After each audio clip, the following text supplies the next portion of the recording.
Just last week, I talked about the market crisis, and today, Fitch just downgraded the US to the second best ratings, but still a downgrade. And I have spotted an opportunity that I want you to listen together. Well, let's talk more about America because Fitch, big news today obviously is the downgrade of U.S. debt down to AA+. Yeah. What's your take on that decision? Yeah, I'll give you a couple of quick things. It doesn't really matter that much. The markets decide. It's not the rating agencies who make these big decisions. Number two, they point out some issues which we all knew about our debt ceiling crisis and things like that. But number three, most important, the American public, this is the most prosperous nation on the planet. It's still the most prosperous nation on the planet. It's the most secure nation on the planet. And I would point out to the rating agency that there are a bunch of countries rated higher than us, like AAA, but they live under the American enterprise military system. To have them be AAA and not America is kind of ridiculous. These are countries like... He looks like a big kid who has toys that are just about to be taken away from him. And, well, you cannot say that this is the most prosperous nation on the planet, the most secure nation on the planet, because we're just talking about the reality of the deteriorations here. Now, look at the Treasury yield rates. And can you explain this? How on earth to explain that your short-term debt is more costly than the long-term ones? Look at the 3-monthly rate. It stands at 5.36%, and the 2-year is at 4.9%, and the 10-year is at 4.17%. And this is like, hey, I can't lend you any money now because you are just too risky today, but please come back 10 years later because somehow you magically become less risky. So this is the real issue that we cannot just brush it off as if nothing happens. So you can't say it doesn't really matter that much. And by the way, when you look at his expressions, he doesn't seem so happy about it. Seems like what is going to happen in the market will not be in his favor, not line with his interests as well. So in any way, if you know his interests, probably by now you have already spotted the opportunity here. Now, there are also some commentaries from other big enterprises. Here we have Goldman Sachs. It says the downgrade should have a little direct impact on financial markets. We have JP Morgan, and it says we do not expect similar levels of volatility in coming weeks. And according to the Wells Fargo, it says, we believe any pullback in stock would be relatively short and shallow. Well, at least Wells Fargo is giving a little bit more objective opinion, but probably discounting about 70% of what might potentially happen in the markets. So looking at how they are commenting on it, I'm pretty sure that you know what opportunities lie ahead.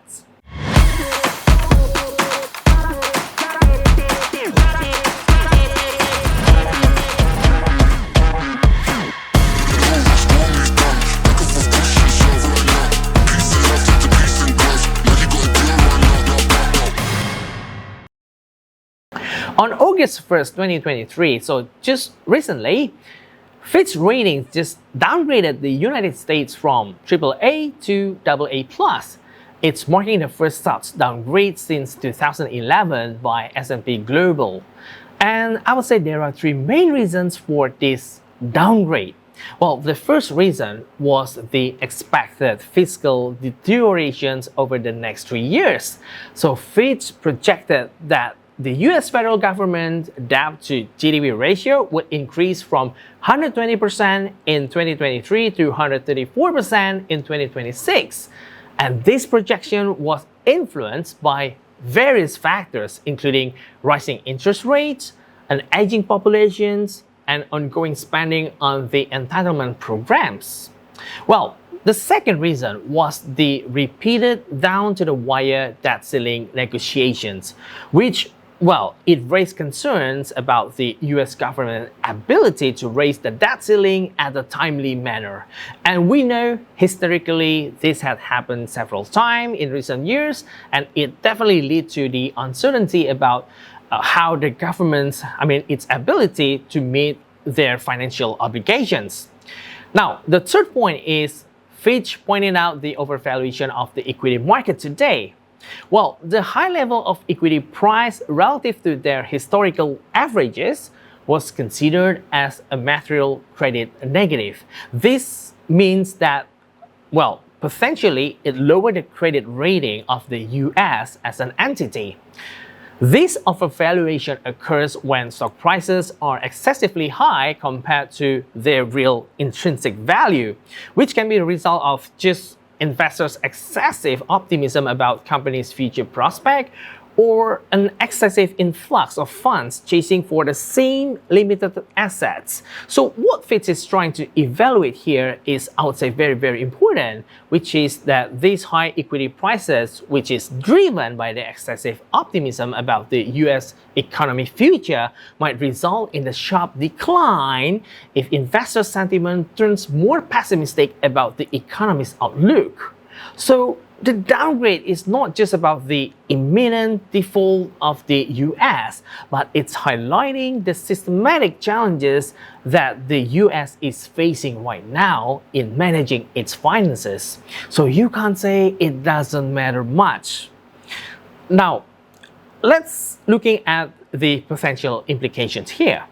This downgrade will include higher interest rates, as investors may demand for a higher risk premium for holding US debt, and this could lead to the increased borrowing costs for businesses and consumers, and possibly it's impacting the economic growth. Additionally, the downgrade could also lead to the weaker dollar as investors start losing confidence in the US economy, and again, it's causing higher inflations. And this is affecting US companies' ability to export goods and services. The downgrade may also increase political uncertainty, which leading to calls for changes to the US government fiscal policies, which could hinder the passage of legislations and create gridlock in Washington. So I would say that we probably do not feel the impact of the downgrade today, but this is serving as the signal or as an alert for the US government to address these fiscal challenges, these issues at the soonest. The overvaluation of the equity market is also one of the key factors contributing to the downgrade. So as a policymaker, well, it requires you to take actions. So I would say that this systematic challenge and eventually the downgrade of the US credit rating will impact stock prices in all sectors. But there are some notable ones that you really want to take note of. But before we continue, let me tell you that the degree of the impact on its sectors can vary based on the various factors. And I want to talk about 3 sectors that are likely to be among the most affected ones. So let's talk about the financial service, which includes some industries like banking or investment banking, asset management, insurance, securities trading, or credit card companies. Now, financial institutions are highly sensitive to the changes in interest rates and credit conditions. That's because a downgrade could lead to increased borrowing costs, reduced access to credit, and higher loan defaults. So it is affecting profitability and stock prices in this sector. Now, let's check its sentiment on the Fear Barometers. And by the way, if you do not know how to use or derive or need a detailed explanation information about these Fear Barometers, you can watch back my previous episode, which is explaining the Fear Barometer in depth, and then you probably want to come back later. But if you just need to know its interpretations, then you can just stay here. Now, let's use the IYF, which is the US financial ETF that seeks to track the investment results of the index composed of the US equities in the financial sectors. And look at this chart. This chart captures from mid-2022 till today. And if you refer to the Fear Barometer between the 3rd of February 2023 and 17th of March 2023, this 80 to 81 price level was overvalued at the time. And then there is a big correction comes in and it quickly plunges toward the $68 price level. At the time, this price range between $73.5 and $68 showed an extreme fear or an oversold. And it explained why the price rebounded back to today or around 3rd of August 2023 at the $78 price level. So if you check with the Fear Barometer today, $75 and above is kind of the extension of the extreme greed. And this price is so close, just about 2% to the previous peak, which is just half a year ago. So I want to say that just be careful. Now, let's take a look at the real estate. This includes the residential real estate, commercial, retail real estate, industrial real estate, or real estate investment trust, which we call it REITs. The real estate sector is closely tied to interest rates because, well, it heavily relies on the borrowing money for property development and investment. So a downgrade may result in the higher mortgage rates. It's dampening the demand for housing and commercial properties, and also it's impacting stock prices in the real estate industry. Now, take a look at VNQ ETF chart, which is to track the real estate related investments and publicly traded equity REITs. When you look at the trend, well, you probably think this is not good for long-term investment to hold. But probably you want to, well, make money from its volatility. So now let's zoom in closer to this year, since about 2nd of February 2023.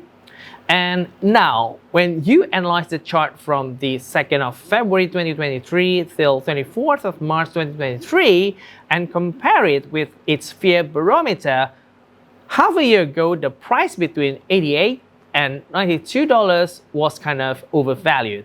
As you can see that it was a full of greed, or we call it the extreme greed, and then the correction suddenly came in and it pulled the price down fast to $76. And at the time, the $87 to $76 price level was kind of considered as an extreme fear. And not long after, if you look at the Fear Barometer today, the investor feels extremely bullish or 100% optimistic even at the $83 price level. So looking at the trend, this ETF is extremely speculative. And since the longer trend is down, you really want to pay attention to this sector closely. Now, let's talk about the third one, consumer discretionary. And this will include automotive, consumer electronics, entertainment, food and staple retailing, leisure and recreations. Well, it is so obvious that consumer will spend less and consumer spending will weaken when interest rates go higher and the economy is getting uncertain. This will affect revenues and profitability, which leading to the fluctuation in stock prices within these sectors. And now let's take a look at the XLY ETF from the 13th of March 2023 onwards till close to today, 3rd of August 2023. From the Fear Barometer, we can see that 155 to 163 price level was kind of overvalued. And the grid extends the price to surge up to $176, which is clearly extreme greed. So the correction is down to $169 level. So with the recent Fitch downgrade, we will expect a further correction from the ETF since the price level is still relatively overvalued. Now, talking about ETF, it functions, it works. It's very similar to like stocks in many ways. They're both traded on exchanges and their prices fluctuate throughout the days based on the supply and demand. So you can buy and sell ETF just like you buy and sell stocks, and you can also short selling them. Therefore, if you believe that the ETF is undervalued, then, well, probably that you want to purchase it. And if it appears to be overvalued, then you want or you can short sell it.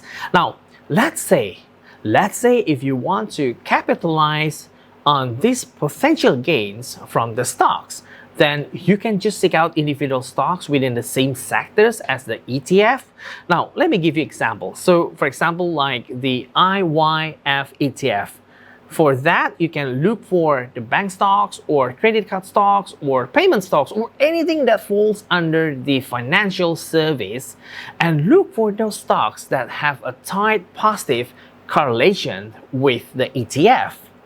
So in general, I would say that these three sectors are likely to be more sensitive to a credit rating downgrade. And it's also important to note that market dynamics are complex.